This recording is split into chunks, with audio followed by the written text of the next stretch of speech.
নমস্কার বন্ধুরা, আমার রান্না বান্না চ্যানেলে তোমাদের সকলকে স্বাগত জানাই। আজ আমি বানাবো গিমা শাকের বড়া।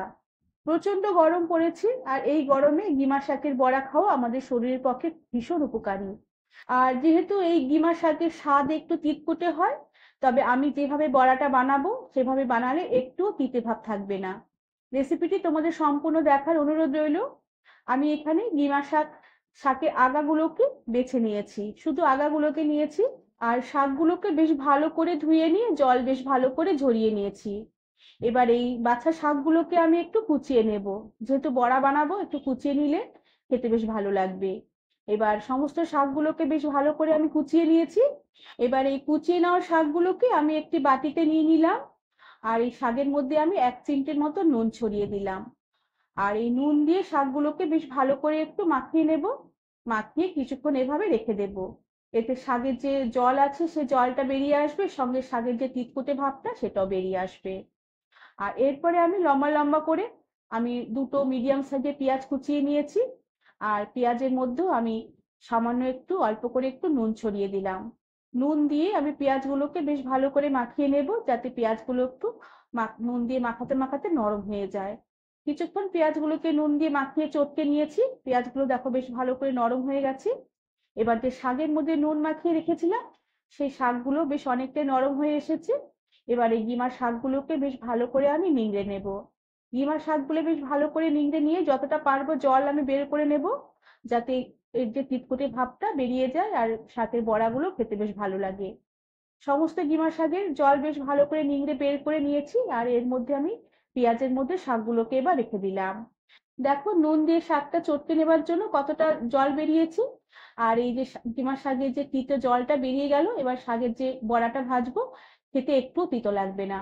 এরপর পেঁয়াজ কুচি আর গিমা শাক একসাথে রেখে দেবার পরে এতে আমি 2 চামচের মতন বেসন দিয়ে দিলাম। আর তার সাথে আমি 1 চামচের মতো চালের গুঁড়ি দিয়ে দিলাম। এখানে রেশিওটা এমনই হবে, এতে বড়াগুলো মুচমুচে হবে। 2 চামচ বেসনের সাথে 1 চামচ চালের গুঁড়ো। আর তার সাথে আবারও 1 চিমটির মতো নুন দিলাম। নুনের পরিমাণ ওই 1 চিমটি দিতে হবে, কেননা পেঁয়াজে নুন দেওয়া আছে আর ডিমার সাথেও নুন দিয়েছিলাম। আর তার সাথে ওই 1 চুটকির মতনই আমি হলুদ দিয়ে দেব। আর তার সাথে আমি ওই 2 চুটকির মতন আজওয়ান দিয়ে দিলাম। আর তার সাথে ওই 1 চুটকির মতনই আমি চিনি দিয়ে দিলাম। আর ঝালের জন্য একটা কাঁচা লঙ্কা বেশ ভালো করে মিহি করে কুচিয়ে দিলাম। ঝালটা তোমরা তোমাদের নিজেদের রুচি অনুযায়ী দেবে। ছোটরা খেলে ঝালের পরিমাণটা একটু কম দেবে বা একদমই না দেওয়ার চেষ্টা করবে। এবার এই সমস্ত মিশ্রণগুলো বেশ ভালো করে একটু শুকনো শুকনো করে মাখিয়ে নেব। মাখিয়ে তারপরে অল্প অল্প করে হাতের কষে যতটুকু জল ধরে ওই ততটুকু জল দিয়ে অল্প অল্প করে এই সমস্ত বেসন আর ডিমার শাক আর পেঁয়াজ ভালো করে মাখিয়ে নেব। মাখাটা যেন খুব একটা পাতলা না হয়ে যায় আর খুব একটা যেন ঘন আঠালো না হয়ে যায়। আর এদিকে বড়াগুলো ভাজার জন্য আমি গ্যাসে কড়া বসিয়ে তাতে পরিমাণ মতন তেল দিয়ে দিলাম। আর তেল বেশ ভালো করে একটু গরম করে নিতে হবে।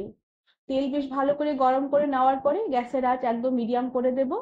আর এদিকে যে গিমা শাকের মিশ্রণটা মেখে রেখেছিলাম, ওখান থেকে অল্প অল্প করে বড়ার আকারে চ্যাপ্টা চ্যাপ্টা একদম পাতলা পাতলা করে তেলে দিয়ে দিলাম। আর বড়াগুলোকে একদম পাতলা পাতলা চ্যাপ্টা চ্যাপ্টা করে দেব। যতটা পাতলা চ্যাপ্টা করবো বড়াগুলো তত মুচমুচে হবে। আর যত বড়াগুলো মুচমুচে হবে তত তেতা ভাবটা কম লাগবে। আর আলু বেগুন দিয়েও গিমার সাথে চচ্চড়ি খেতেও ভালো লাগে, তবে সেক্ষেত্রে তিতাটা একটু বেশি লাগে। আর সেটা বাচ্চারা তো একদমই খেতে চাইবে না। তবে এভাবে যদি একটুখানি মুচমুচে করে বড়া ভেজে দেওয়া হয় তাহলে তিতা ভাবটা একদম কম লাগবে। আর বাচ্চারাও বেশ ভালোবেসে খেয়ে নেবে। আর ভাতের প্রথম পাতে শুকনো শুকনো ভাত দিয়ে বড়াগুলো মেখে খেতেও ভীষণ ভালো লাগবে। আর বড়াগুলোকে আরো একটু সুস্বাদু করে নেবার জন্য আমি অল্প করে একটু পোস্ত দানা চামচের আগায় করে বড়াগুলোর উপরে অল্প অল্প করে দিয়ে বেশ ভালো করে একটু চেপে চেপে দিলাম। এতে বড়াগুলো বেশ মুচমুচে হবে, পোস্তগুলো বেশ ভাজা হবে বড়ার সাথে, আর খেতেও বেশ বড়াগুলো ভালো লাগবে। এরপর বড়াগুলোর এক পিঠ ভাজা হয়ে আসা অব্দি অপেক্ষা করব। আর বড়াগুলোকে তেলের মধ্যে একটু আস্তে আস্তে করে একটু ঘুরিয়ে ঘুরিয়ে ঘুরিয়ে একটুখানি নাড়িয়ে দেব।